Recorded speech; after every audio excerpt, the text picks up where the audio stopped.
Bonsoir à tous et bienvenue dans votre journal d'information locale au sommaire de ce mardi 26 novembre 2013. Lundi 25 novembre, une conférence de presse était donnée sur le site d'Aquanor pour présenter le groupe Ictus, repreneur d'Aquanor et de l'écloserie marine de Gravelines.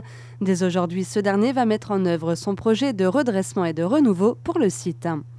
Samedi dernier, le musée du dessin et de l'estampe originale de Gravelines accueillait Nathalie Graal.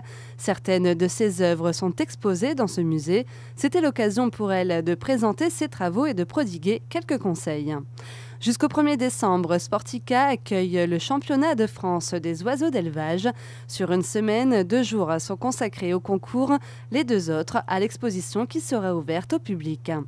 Et on termine ce journal avec un vidéomapping. Il a été projeté samedi soir sur la façade de la médiathèque, le fruit d'une semaine de travail. La décision du tribunal du commerce de Dunkerque est tombée jeudi 21 novembre 2013. Aquanor et l'écloserie marine de Gravelines poursuivent leur activité avec le groupe Ictus. Une bonne nouvelle pour la commune. Je suis heureux de l'aboutissement de ce dossier qui nous mobilise avec le sous-préfet de Dunkerque et un certain nombre de responsables politiques depuis maintenant plusieurs mois. Nous avons fait en sorte aussi de sauvegarder l'emploi, c'était l'objectif principal. Les 2/3 des salariés vont pouvoir travailler sur le site d'Aquanor.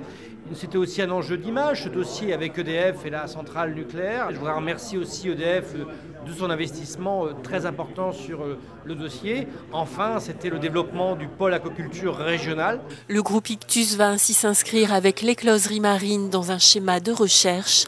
Il va mettre à disposition le site à une plateforme d'innovation. C'est un site qui a aujourd'hui 2 sources d'eau, une source d'eau chaude et une source d'eau froide, qui a des réserves de foncier, qui a ses autorisations de production. Et aujourd'hui en France, c'est assez unique. Donc rien que le site par lui-même a un potentiel énorme, parce qu'on peut y faire de la R&D, on peut y faire du développement de nouvelles espèces ou de nouveaux produits. On a l'espoir de pouvoir y faire de la sole, on a l'espoir de pouvoir y travailler les grands pélagiques en bassin que sont les liches par exemple. On a pour espoir d'y travailler des petits poissons de dimension sur des marchés de niche comme le rouget par exemple. On a en espoir de travailler des animaux qui ne seront pas des poissons. Des vers, des oursins, des seins d'huîtres. Enfin, le champ ichthyologique est en explosion de croissance aujourd'hui dans le monde et le centre aquaculture de Gravelines peut travailler sur l'ensemble des sujets qui sont abordés aujourd'hui parce qu'il maîtrise une régulation des eaux. Le groupe Ictus va poursuivre dans un premier temps l'activité historique de grossissement de bar et de dorade, mais de manière plus qualitative. La production passera de 2500 à 1500 tonnes. Aujourd'hui, Aquanor et l'écloserie marine ont besoin de se moderniser. Des investissements sont prévus à cet effet, avec un enjeu majeur pour Aquanor, la réduction de ses coûts énergétiques.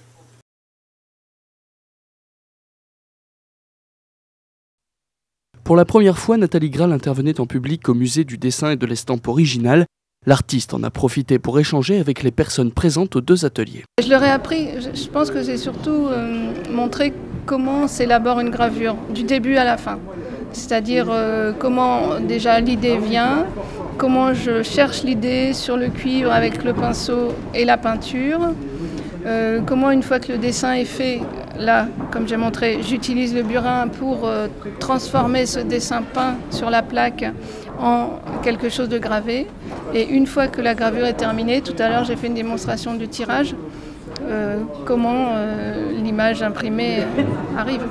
Et après, j'ai montré aussi des estampes où on voit que le premier état d'une gravure n'est pas forcément l'état définitif et qu'on peut reprendre son cuivre autant de fois que nécessaire jusqu'à un état qui nous satisfasse. Au départ, j'ai appris la gravure avec l'eau forte, mais l'eau forte utilise des acides et au bout d'un certain nombre d'années, je ne voulais plus utiliser l'acide qui est quand même très toxique. Et donc j'avais envie de faire une gravure directe. Et en gravure directe sur métal, on a le choix entre d'abord la pointe sèche, le burin ou la manière noire. En gros, c'est 3 grandes techniques. La pointe sèche, je n'aime pas tellement cet outil parce qu'elle arrache le cuivre et je trouvais désagréable. Et en plus, ça ne me convenait pas au niveau du tracé, parce que c'est un tracé qui n'est pas net. Le burin, c'est le seul outil qui offre en gravure un tracé très net. Donc je peux faire des détails, j'aime travailler dans le détail. Là c'est une plaque assez grande pour moi, mais j'ai travaillé des plaques toutes petites avec énormément de détails. Donc c'est vraiment le burin, la loupe qui permet beaucoup de minutie. A noter que le 18 janvier prochain, Nathalie Graal animera un atelier au musée du dessin et de l'estampe originale, mais toutes les places sont malheureusement déjà réservées.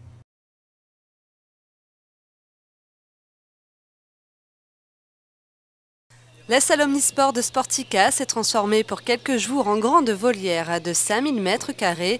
Près de 7500 oiseaux venus des 4 coins de France y ont pris leur quartier.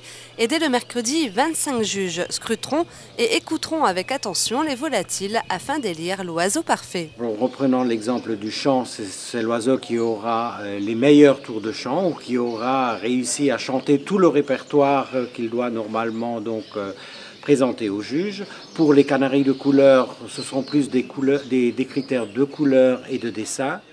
Plusieurs catégories et deux familles d'oiseaux sont représentées, les canaris, les exotiques et les psittacidés, comme par exemple les inséparables ou les perroquets, et chaque oiseau est différent. Ils ne sont pas tous pareils, après il y a des dessins plus ou moins formés, il y a des luminosités au niveau de la couleur, il y a des qualités de plumage, il y a quelques petits défauts que l'oiseau peut avoir au niveau du bec. Il y a effectivement énormément de petits points, détails que l'on regardera pour définir celui qui aura le moins de défauts et le plus de qualité. Dès le samedi, une fois que le jury aura fait son choix, le salon sera ouvert au public. Il pourra, comme les juges, regarder scrupuleusement les oiseaux, mais aussi les écouter. Pour le public, des séances de chant seront proposées durant le week-end dans les pièces où sont regroupés l'ensemble de ces oiseaux. Et pour savoir quel oiseau sera nommé champion de France, rendez-vous lors des remises de prix prévues ce dimanche 1er décembre à partir de 11 h à Sportica.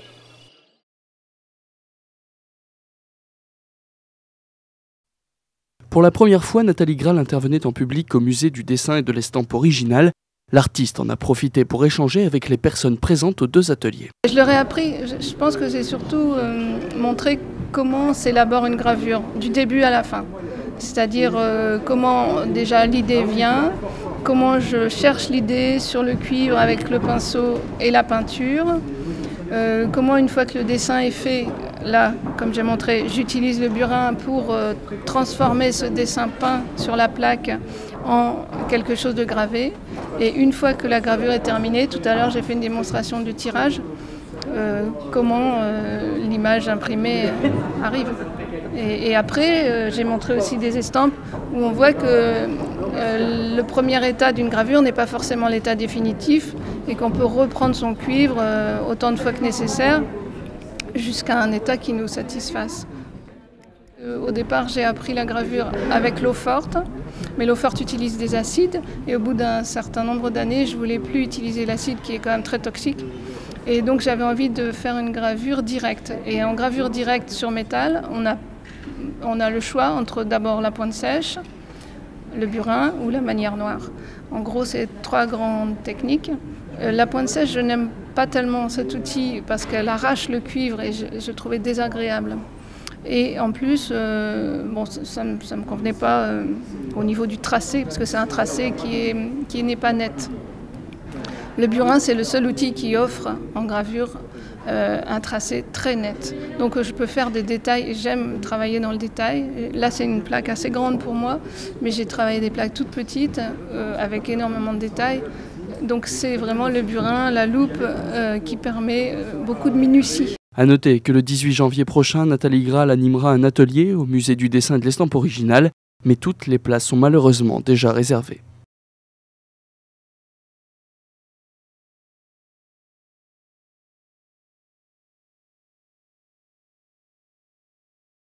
Voilà, c'est la fin de cette édition. Merci à tous de l'avoir suivi. L'information locale revient demain dès 18 h 30. Bonne soirée à tous sur Delta TV.